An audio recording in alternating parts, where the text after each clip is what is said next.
Nous allons couvrir nos têtes pour prier, pour préparer ce message que le Seigneur a mis sur mon cœur. Nous prions.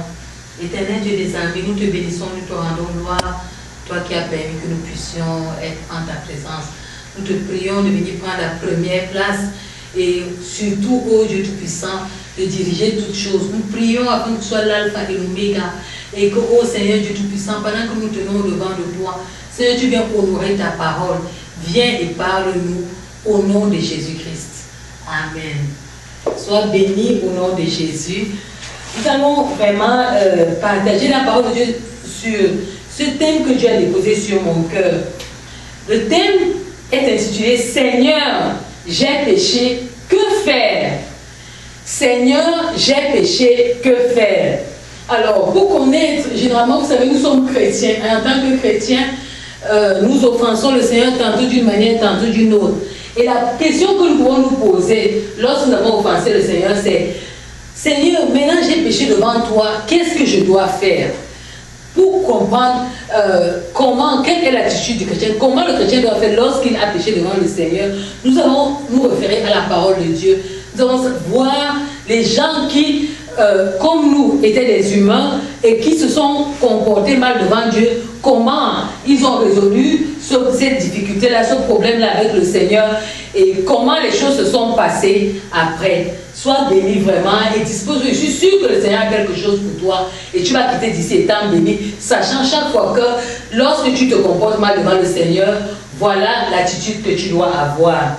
Alors, la question que je l'ai dit que nous devons nous poser en tant que chrétiens est celle de savoir comment faire lorsque j'ai péché devant Dieu.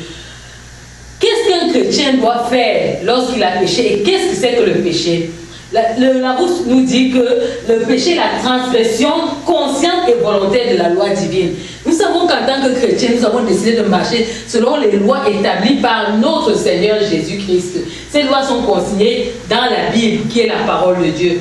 Or, dans cette Bible-là, avant que la Bible ne soit, avant que nous rencontrions le Seigneur, Dieu a dit qu'il a établi en nous ce qu'on appelle la conscience. Et dans cette conscience-là, on a la possibilité de voir, de discerner le bien du mal. Or, lorsque nous acceptons le Seigneur consciemment, nous acceptons de marcher selon les lois que Dieu a établies. S'il arrive que pendant cette marche de manière volontaire, nous transgressions une loi, alors on a péché. On peut dire que nous sommes un pécheur, nous pouvons dire que nous avons mal agi devant le Seigneur. Comment la loi, le péché est entré sur la terre? Il faut que nous repartions à l'origine pour voir le premier homme sur terre, comment il s'est comporté, qu'est-ce que Dieu a prévu par rapport à cela. Et pour cela, nous allons ouvrir nos Bibles dans le livre de Genèse. Genèse au chapitre 2, nous allons lire du verset 15 à 17. Genèse, ouvrons nos Bibles. Genèse chapitre 2.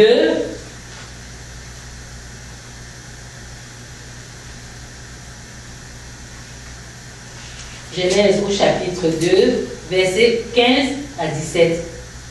Il est écrit: L'Éternel Dieu prit l'homme et le plaça dans le jardin d'Éden pour le cultiver et pour le garder. L'Éternel Dieu donna cet ordre à l'homme: Tu pourras manger de tous les arbres du jardin, mais tu ne mangeras pas de l'arbre de la connaissance du bien et du mal, car le jour où tu en mangeras, tu mourras. Voilà la loi que Dieu a établie. La loi était simple. À ce moment-là, il n'y avait pas encore tous les humains. Il y avait que Adam et Ève dans le jardin. Dieu les avait créés, ils les avait mis dans le jardin. Il avait mis plusieurs arbres. Et dans ce jardin, il y avait un seul arbre. Et l'arbre était l'arbre de la connaissance du bien et du mal. Et Dieu leur avait dit de ne pas manger cet arbre-là. Parce que le jour où ils allaient manger, ils allaient mourir. Voilà la première loi qui a été placée sur la terre par Dieu et que Adam et Ève avaient la responsabilité de respecter. Mais il va se trouver que, si nous lisons le livre de Genèse plus tard, Adam et Ève vont transgresser cette loi-là. La séduction va venir par le serpent qui va séduire Ève et Ève va transgresser la loi et elle va manger de l'arbre. Elle ne va pas seulement s'arrêter à ça, elle va manger et elle va donner à son mari. Lorsque nous lisons le livre de Genèse, chapitre 3, verset 6, on va remarquer 3 étapes. La première étape, c'est que Ève avait vu que l'arbre était bon. La deuxième, c'est que l'arbre était plaisant à la vue. Donc, l'arbre était bon il était plaisant à la vue. Le troisième, c'est qu'il était désirable pour le discernement. Donc, elle a été séduite et elle a commencé à regarder l'arbre qui était interdit, elle a commencé à le regarder et elle a vu qu'il était bon, il était plaisant à la vue et il était désirable pour le discernement. Et ce qu'il va suivre, c'est qu'elle va transgresser la loi, l'arbre, elle va faire l'action. Après avoir conçu cela dans son esprit, elle va faire l'action de manger l'arbre et elle va donner à son mari. Et nous savons que de ce péché vont venir une multitude d'autres péchés que nous ne pouvons pas dénombrer ici là.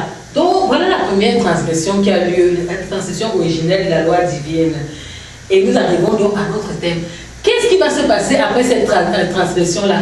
Est-ce que Adam et Ève, lorsqu'ils vont se transgresser cette loi divine, parce qu'à ce moment la terre n'était pas publique, n'était que deux, vont repartir à leur Créateur pour demander humblement pardon, reconnaître qu'ils ont mal agi? Nous allons voir leur attitude. Et de leur attitude viendra notre enseignement. Comment nous devons faire en tant que chrétiens lorsque nous transgressons la loi de Dieu.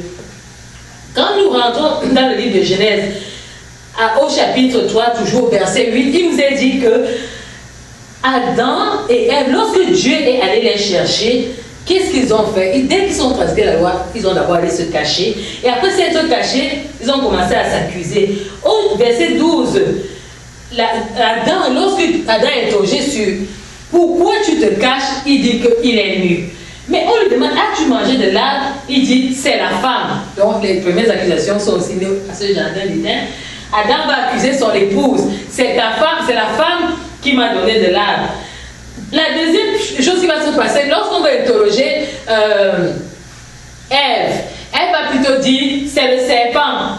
Et la sentence va tomber. Dans Genèse 14, dans Genèse du verset 14 à 20, on va voir la sentence que Dieu va donner par rapport à ces actes que ces deux personnes ont commis.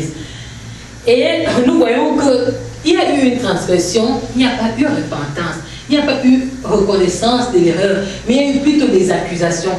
Et après les accusations, comme il n'y avait pas acte de repentance, la sentence divine est tombée. Qu'est-ce qui se passe? Nous tous, les humains, nous sommes tous originellement pécheurs. Parce que nous nous conduisons d'une manière désobligeante devant le Seigneur. Et la Bible le dit dans le psaume 53, verset 4, que vraiment notre conduite est corrompue. Et nous posons des actes qui sont comme des abominations devant les yeux du Seigneur. Alors, quand nous commettons ces actes-là, nous ne pouvons pas prendre les actes de manière générale, nous allons prendre chacun individuellement. Quand tu fais le bilan de ta journée, tu vas te rendre compte qu'il y a plusieurs choses que tu as fait consciemment qui ont blessé le cœur de Dieu. Alors, lorsque tu te comportes de cette façon-là, comment faire pour te réconcilier avec Dieu lorsque tu as péché? Nous avons vu déjà le cas de nos parents à l'origine, qui, eux, ont péché, mais ne sont pas rentrés devant le Seigneur, ont commencé à s'accuser l'un et l'autre, et Dieu, exaspéré de leur conduite, a été obligé de donner une sentence. Nous allons prendre un homme biblique célèbre, le roi David. Nous allons voir l'attitude du roi David. Lorsque le roi David avait péché devant le Seigneur, comment il s'est conduit.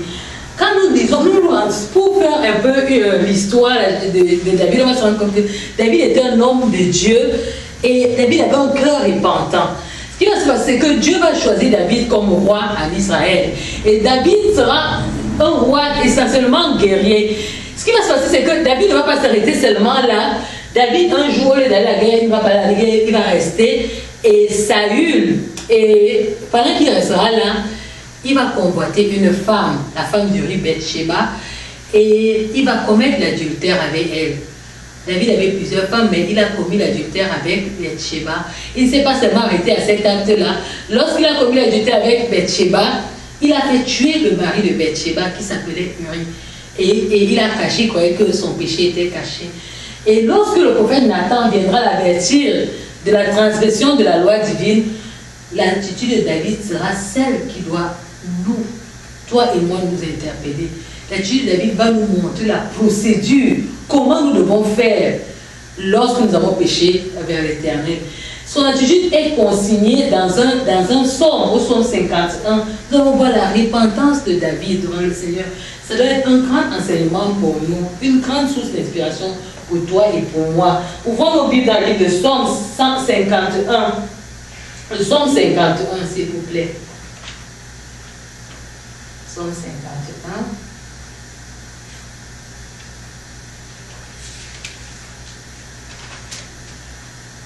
Vous y êtes?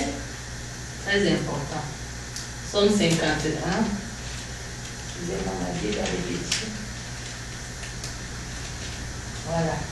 Il est écrit, lorsque Nathan le prophète vint à lui après que David fut allé vers Bathsheba, ô Dieu, aie pitié de moi dans ta bonté. Selon ta grande miséricorde, efface mes transgressions. Lave-moi complètement de mon iniquité et purifie-moi de mon péché, car je reconnais mes transgressions et mon péché est constamment devant moi. J'ai péché contre toi seul et j'ai fait ce qui est mal à tes yeux, en sorte que tu seras juste dans ta sentence, sans reproche dans ton jugement.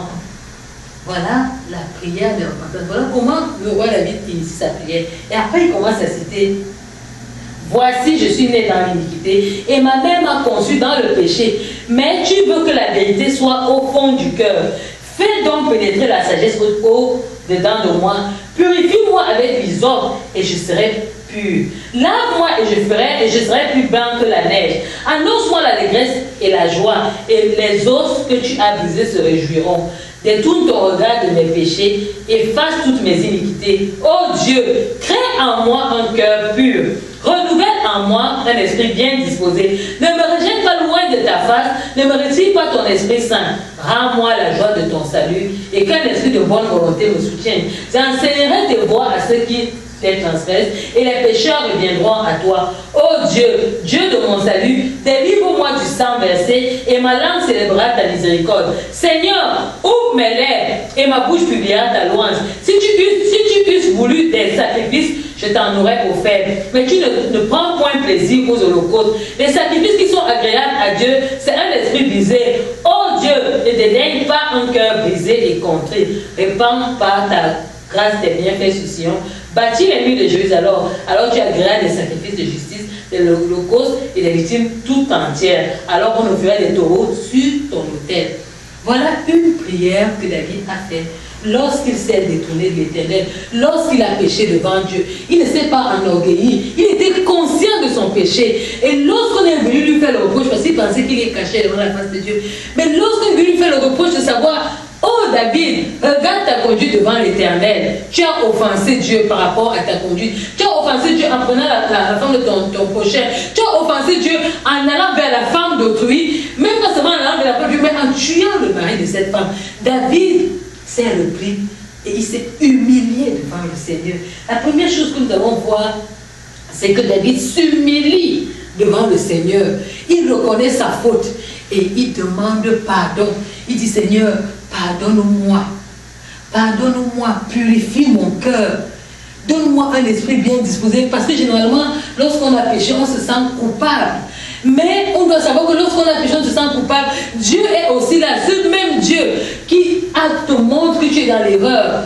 Ce même Dieu-là est disposé à te reprendre. En notre temps, nous avons l'Esprit de Dieu qui habite en nous, qui nous incite, qui nous parle et qui nous enseigne et qui nous montre que notre conduite n'est pas juste, qui nous montre que ce que nous avons fait n'est pas bien. Et quand l'Esprit de Dieu te parle, cette petite voix qui vient parler dans ton cœur, tu dois te repentir, tu ne dois pas te fermer, tu dois t'ouvrir et reconnaître ton péché devant le Seigneur. En reconnaissant ce péché devant le Seigneur, Dieu te pardonnera. Parce qu'il dit qu'avant même que tu ouvres la voie pour lui parler, il sait déjà ce de quoi tu veux lui parler. Alors s'il sait, ça veut dire qu'il t'a aussi déjà pardonné.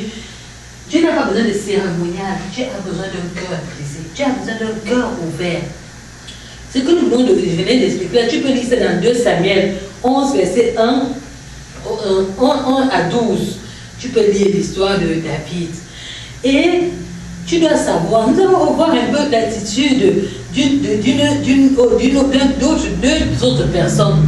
Lorsque nous voyons par exemple à la croix de Golgotha le Seigneur Jésus-Christ qui est crucifié, nous voyons qu'il y a 2 voleurs. Il y a un qui a une attitude repentante qui dit, Seigneur, souviens-toi de moi dans ta bonté.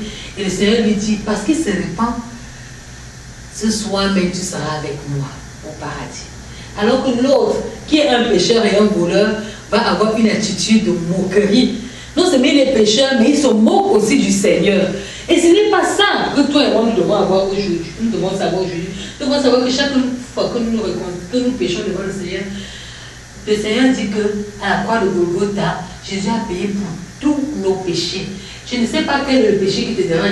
Je ne sais pas ce péché récidiviste dans lequel tu tombes, tu reviens, tu tombes, tu reviens, tu tombes, tu reviens. Mais je veux te dire, je t'annonce aujourd'hui que ce péché-là, tu ne dois pas te sentir coupable. Ce péché-là, Jésus a aussi péché pour cela, a aussi payé le prix pour cela. Il suffit que tu aies une attitude de repentante aujourd'hui, donc sincère. Même si ça te dépasse, rien n'est impossible à Dieu. Si tu es vrai, tu ouvres ton cœur, tu penses que c'était facile pour David?